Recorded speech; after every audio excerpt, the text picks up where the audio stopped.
नमस्कार, आप देख रहे हैं पहली आवाज न्यूज 24 और मैं हूं आपके साथ आरती सिंह आजाद। डालते नजर आज की खास खबर की ओर।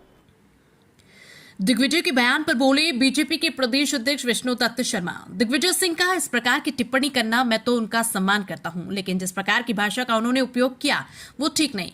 उनकी वरिष्ठता और वे जिस स्थान पर रहे हैं, ऐसा मानता हूं कि इस प्रकार के शब्दों का उपयोग करना ठीक नहीं। लेकिन फिर भी दिग्विजय सिंह, आपसे एक बात कहना चाहता हूं। जो आपने कहा उसके आधार पर अगर आप हमारे जनजाति और अनुसूचित जाति के भाई बहनों का हक छीन कर मुसलमान को देना चाहते हैं, अगर मैं इस बात का विरोध करता हूं तो मुझे ये नपुंसकता स्वीकार है। दलित आदिवासी भाइयों का हक मुसलमान को देने के लिए आपका जो प्रयास है, मैं आपके उस पौरुषत्व को चैलेंज करता हूं।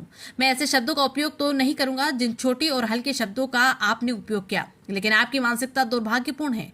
देश के अंदर आज भी आप मुसलमान के हक के लिए हमेशा से ये बात कहते रहे कि कांग्रेस के आपके प्रधानमंत्री ने कहा है कि देश में संसाधनों पर पहला हक मुसलमान का है। आपके बड़े नेता भी कहते हैं आरक्षण में मुसलमान को आरक्षण देना या नहीं, अनुसूचित जाति जनजाति के भाइयों का हक छीन लेना है। तो अगर आप भी इसी को पौरुषत्व मानते हैं तो मैं इसे चैलेंज करता हूं। दिग्विजय सिंह जी का इस प्रकार की टिप्पणी करना मैं तो उनका सम्मान करता हूं, लेकिन जिस प्रकार की भाषा का उन्होंने उपयोग किया है,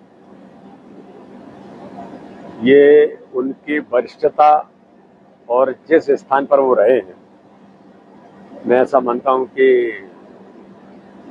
इस प्रकार के शब्दों का उपयोग करना ठीक नहीं है। लेकिन फिर भी दिग्विजय सिंह जी, मैं एक बात जरूर कहना चाहता हूं कि जो आपने कहा उसके आधार पर अगर आप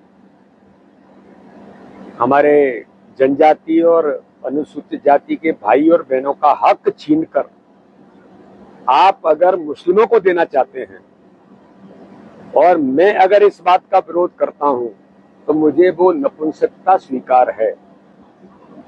और दिग्विजय सिंह जी, आप अगर उन दलित भाइयों का, अनुसूचित जनजाति और अनुसूचित जाति के भाई और बहनों को हक को छीन करके मुसलमानों को देने के लिए ये आपके जो प्रयास है, तो मैं आपके उस पौरुषत्व को भी चैलेंज करता हूं।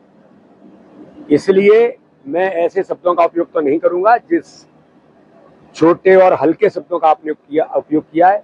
लेकिन दुर्भाग्यजनक है आपकी मानसिकता।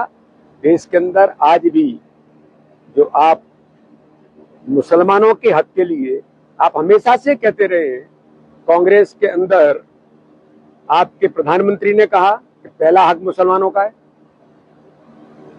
आपके कांग्रेस के बड़े नेता ही कहते रहे कि आरक्षण में मुसलमानों को आरक्षण देना यानी अनुसूचित जाति जनजाति भाइयों का हक छीनना। तो इसको अगर कांग्रेस और आप अपना पौरुषत्व मानते तो मैं इसे चैलेंज करता हूं। फिलहाल इतना ही, कल फिर हाजिर होंगे एक और बड़ी खबर के साथ। तब तक के लिए बने रहिए हमारे साथ और देखते रहें पहली आवाज न्यूज 24।